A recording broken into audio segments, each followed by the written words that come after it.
Hello, everyone, and welcome again to another amazing segment of Sound Mind here on the Hope TV. My name is Bryant Collier, and I am your host for this show. Listen, thank you so much for your continuous support, not just to the Hope TV, but to Sound Mind. We appreciate you coming back week after week, engaging with us in these intentional conversations about our mental and emotional health. Now, this is what I need. I need you to tell me where you're from. I want to say hey to you. I want to be able to interact with you.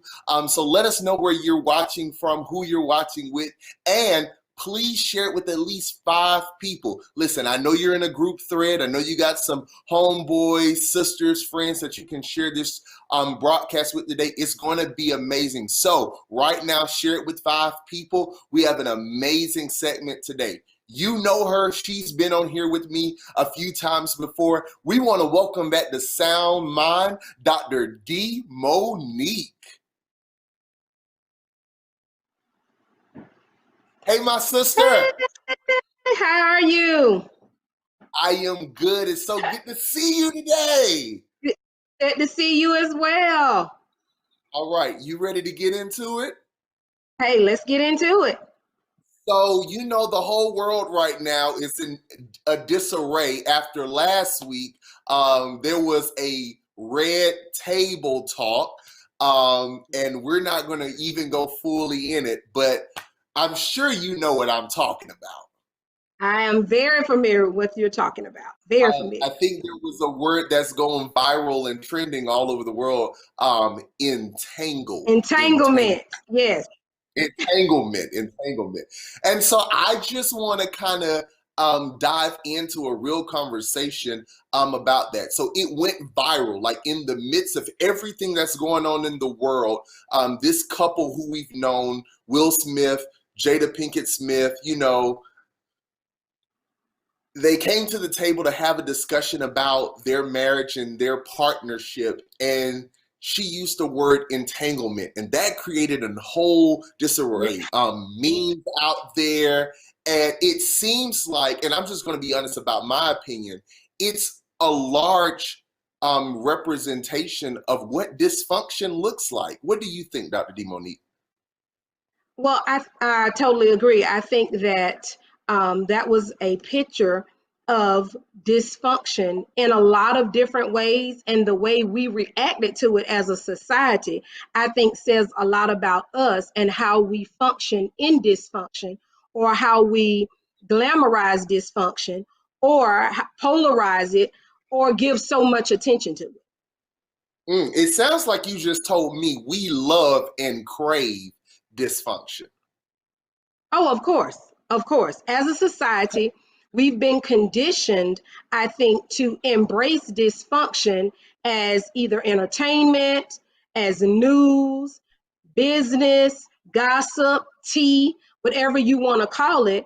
And so that's why the Red Table segment got over 40 million views in less than an hour.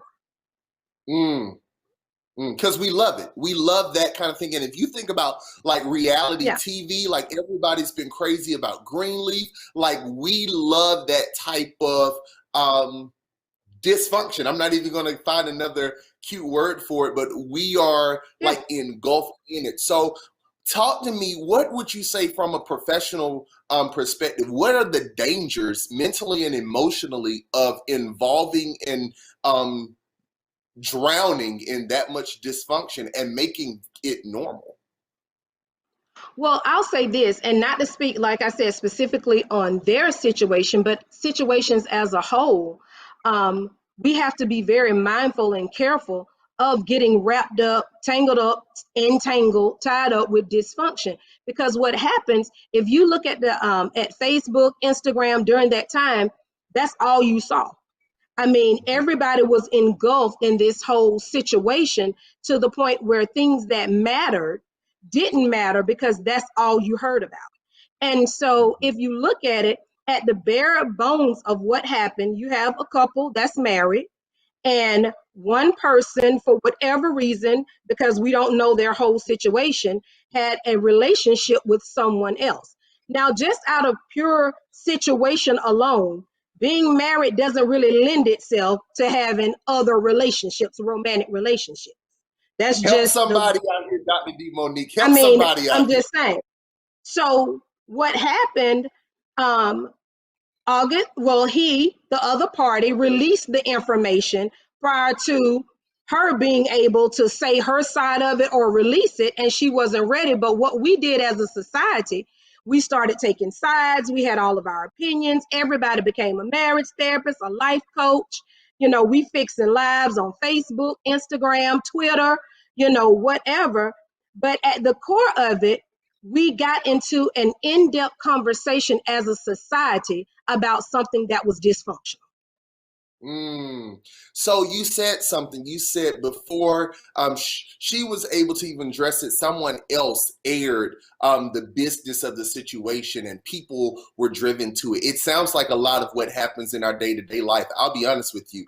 I don't know what to expect on Facebook or Instagram some days because people just post all of their life on there or situations on there, or they like to share other people's business. And you sit back and think sometimes like, why would you even do something like that? But it sounds to me like what you're saying is that we've craved dysfunction so much because it's normalized and now it's a sense of entertainment for us. Exactly. You look at all the reality television shows. I mean, the reality TV, the more drama, the more ratings.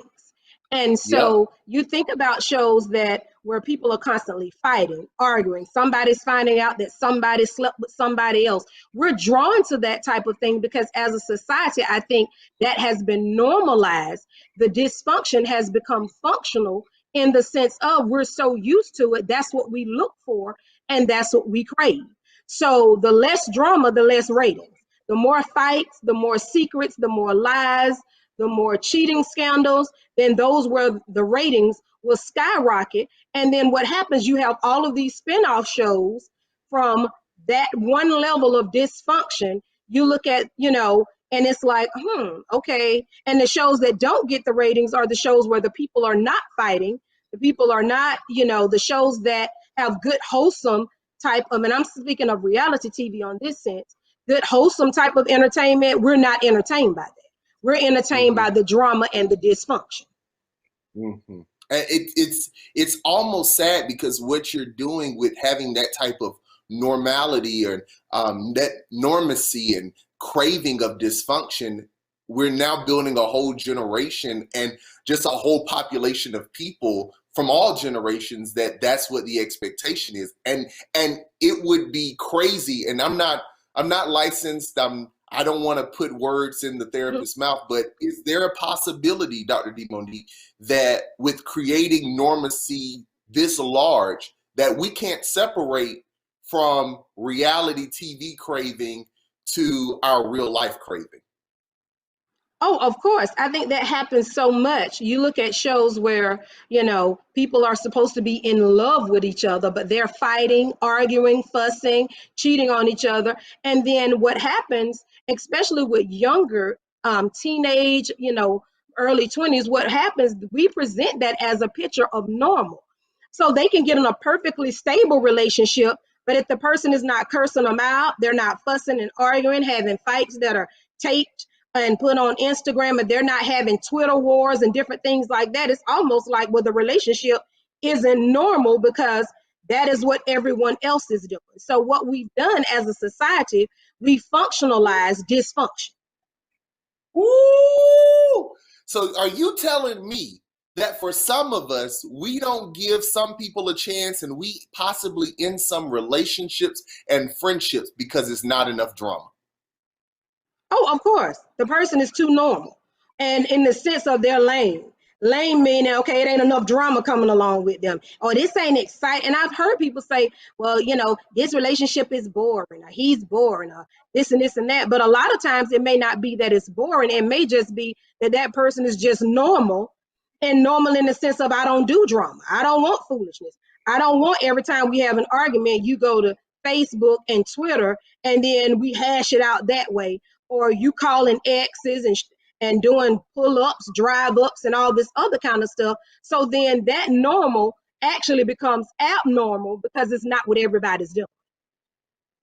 So we've unpacked this a little bit. I kind of want to move towards some like possible senses of awareness. How do I know if I've possibly become a craver or I have a craving for dysfunction? Are there some signs that I'm able to look within and see? Well, one I call the telltale sign is when you're looking for answers to things that have nothing to do with you. Let me give you an example of what I'm talking about. So you open up Facebook, you see where two people are into an argument. And you may be friends with one person, not necessarily the other person. If you start going to that person's profile to research that person to find out where the argument started or the origin of it, and now you're looking at that friends to see, what they had to say, and you see comments and you're clicking on all those people profiles, or if something is said or somebody posts something, and it could be, I wish people would mind their business. Now you're all over on that person's Facebook page scrolling through trying to figure out what are they referencing, what are they talking, and you're calling other people. Oh, Bryant posted, I wish people would mind their business. What's going on with him? That's how you know you've gotten off track as a person, and now you're caught up in drama and foolishness. One, because if Bryant posts, I wish people would mind their business, that really has nothing to do with me. So the fact that I become, Law and Order Facebook, not SVU, Law and Order Facebook, and I want to, I'm the Benson of Facebook, and I want to dig down to the end of the situation, then that means, okay, that's a problem with it. Or you're following Twitter wars. So what I'm hearing is two parts from you. Not just mind your business, but don't put your business out there either. Well, one of my aunts would say, when you put your business in the public, you put the public in your business. So we can't put all of our business on social media and say, I wish people would mind their business. No, honey, people on season 2, episode 8 of your business, because you've turned it into a miniseries. So you can't tell people to mind your business when you played your business out as a full-blown production that should be on the O network. And then you start saying stuff like, I'm tired of people in my business. Mind your business. Stay in your lane. Well, I don't have to stay in my lane. You invited me in your car. I'm in the passenger seat. I'm riding shotgun to your business. So how am I staying in my lane? You invited me. Exactly. I'm riding shotgun. I don't have to mind my business. I don't have to stay in my lane. You invited me in. So we make our private lives public, but then we have an attitude when the public starts commenting and chiming in. The whole situation that happened as a result of the red table, and Brian, you and I talked about this. What happens a lot of times, we don't understand that if you do something with somebody else, it's not private.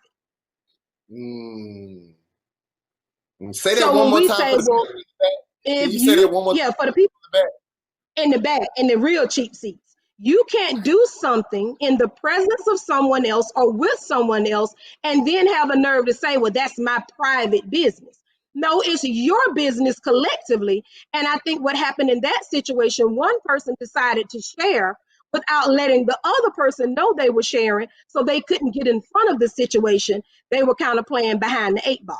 It's the same thing in our lives. We do things with people, around people, and then when other people start telling our story, which in turn really is not just our story, it's their story too, if they were involved, and now we're upset. Well, no, you did it with someone, around someone. Oh, so now it becomes our story, not just your story. And I have a right, in my own right, to tell the story that I want to tell from my perspective. So regardless of how we feel, how the situation played out, some people saying, well, he shouldn't have said that. That was between them. No, it was still his story to tell because he had a play in that. And from his perspective, that was his truth. Yeah. I wanna touch something. We earlier in this conversation, we talked about how viral the movement happened. Like, and I'll be honest with you, even from his first interview, it wasn't like that big. Like it had passed by. So much has happened since then. But from the Red Table Talk, I think you said 43 million views. Since 40 then. million. I think it was 40 million. Yeah. 40 million views. Yeah. How many memes have you seen of the situation? Oh God, I know I've seen at least 20 maybe. Can I tell you what really At least. bothers me about what really bothers me about this, Dr. Demonique, is George Floyd's name isn't trending anymore. Oh wow. Ahmaud Arbery's name isn't trending anymore. I got a better one for you. Breonna Taylor's killers, murderers, are still not locked up and convicted yet. And Exactly. but remember, that was a month ago was everybody's topic.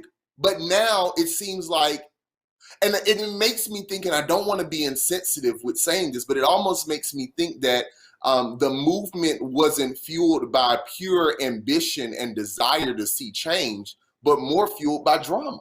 And I want to be very sensitive with that and not say that I think that the movement is dramatic. I'm saying that I think people got into it not with the wrong motives in mind. What do you think about that, Dr. Demonique?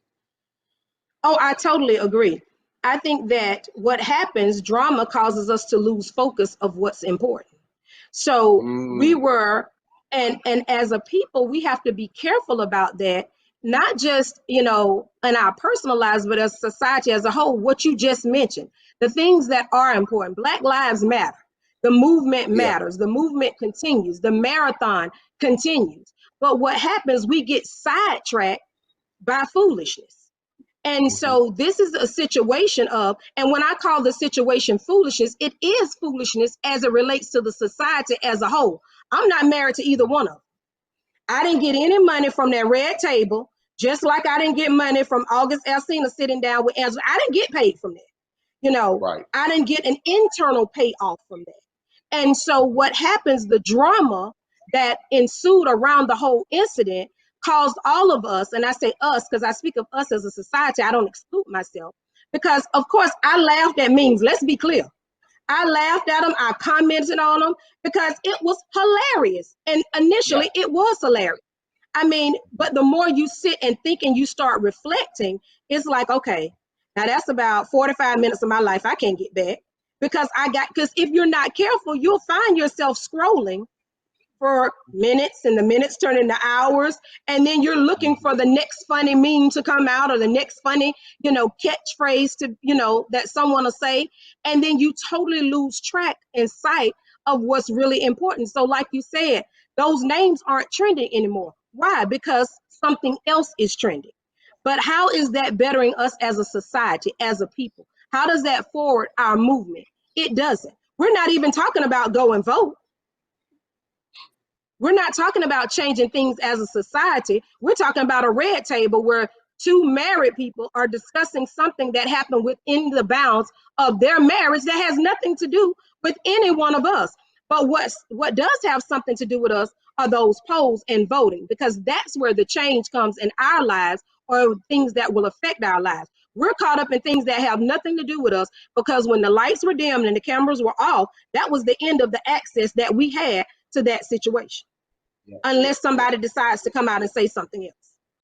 Now, I'm going to say this. I think that, in the age of social media, I think that looking at the access we do have in people's lives, I think some of us are under the impression that people have to share their business with us, celebrities and all this. We have to know what's going on in their life. And I think that's what has created part of the issue of even how we handle other people. We need to know what happened with their marriage. Why aren't they together anymore? But is that really any of our business? Like, how unhealthy are we really from your perspective? Since we're on your couch, Dr. Demonique, today, how Hey, we're on the couch. We are as a society. I think there's a difference between need to know and want to know. And I think as a society, we've strayed away from need to know to want to know. And that's very unhealthy. We become, first 48 when it comes to any situation in anybody's life that they don't have to give us access to, but we want to know. When somebody passes, a lot of times our response, and I keep saying our as a people, is not, how can I help the family? What is it that they need? The question that comes from a lot of people is, what happened? How they died? Or who got the body? That's dysfunctional. Not, okay, let me, I'm from the country. Country people, when somebody passed, you take something over to the house, tissue, paper towel, cups and Uh-huh. plates, because, people will be over. That's just how I was raised. And so we leave from caring about the people to caring about the situation or how everything unfolded. It doesn't matter.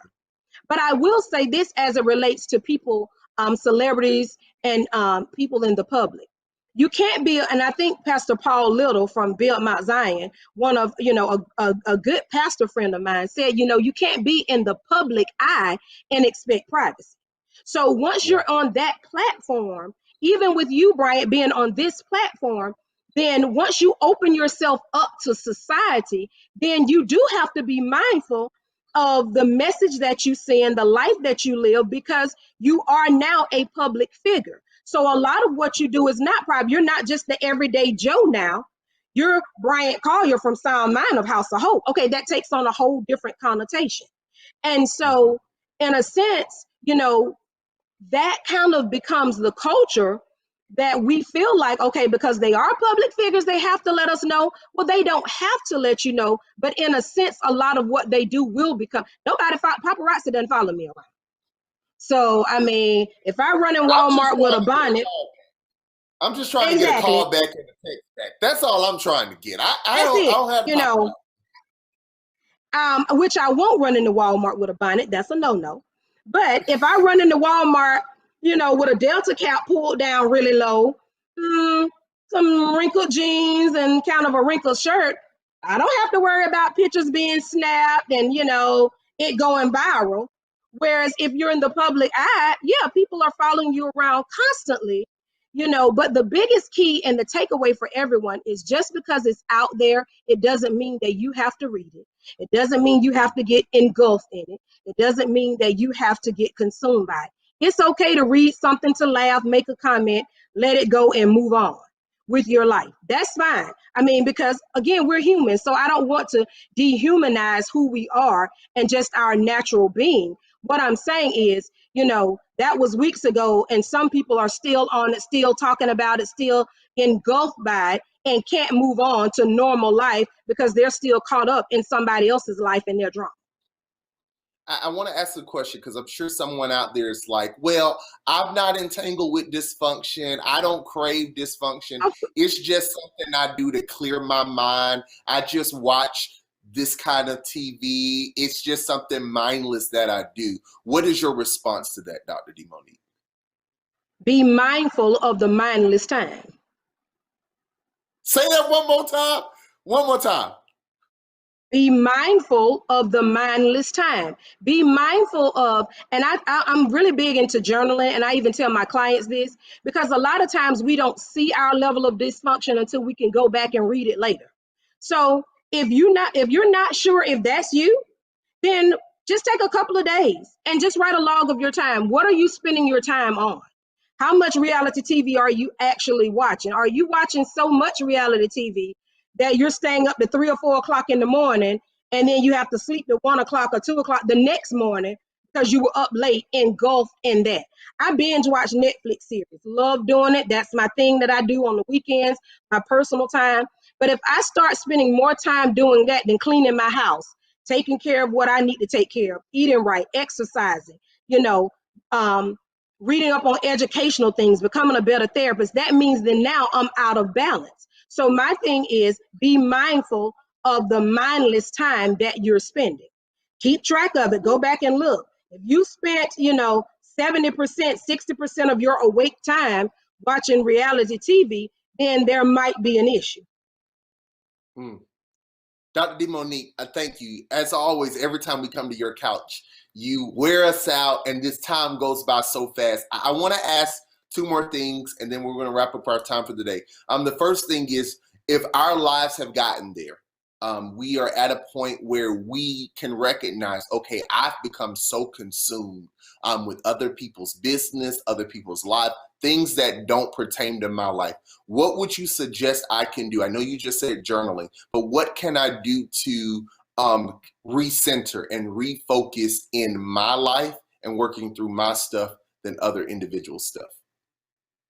I would say be deliberate about where you're spending your time. So once you track where you're spending your mindless time, then what I would say is find other activities and other things to fill that time. And keep journaling and keep tracking. Okay, so last week I spent about 40 hours watching reality TV. Okay, what I'm going to do during this time block, I'll start exercising. I'll go for a walk. I'll paint, I'll do whatever. But my thing is, once you're aware, then you can start deliberately finding other things to do to fill that time instead of spending a whole bunch of time on mindless, senseless foolishness or just being engulfed in drama. That's good. So before I ask this last thought, I just want to let everybody, Dr. D. Monique has just released a best-selling book, I Said What I Said, and we're going to be bringing her back later to kind of walk us through that book. So if you want to go get it, it's on Amazon. I Said What I Said. But Dr. D. Monique, since we're here on your couch, what are the last words, final words that you can give us as we go through this week and chew on how to get untangled from being entangled with dysfunction and how to recenter ourselves? Any last words? My last words would just be mindful, be deliberate about your time, and then be self-aware, and to thine own self be true. So as much as we talk about any situation, if you're not willing to do your work and put in the time that it takes to sit back and be reflective, then you won't make change. Any change that we need to see, it starts within us. So take the time, make the change, do the work, and you'll see the results. I love it. I love it. Hey, everybody, I hope you've enjoyed this segment. I know you need to send it to about 8 or 9 more people than the 5 you started with, but please share this. Thank you so much, Dr. D. Monique, for a very needed conversation of our culture. My last word today is let's arrest Breonna Taylor's murderers and let's get back focused to what's going on. It's your spiritual health, it's your mental health, it's your emotional health, it's your family, it's your job, it's your craft, it's your career. Whatever it is, refocus on you. Make the investment in the second half of the year in that. Well, until next time, thank you for joining us here on The Sound Mind. I am Bryant Collier, and I can't wait to see you the next time. Until then, take care.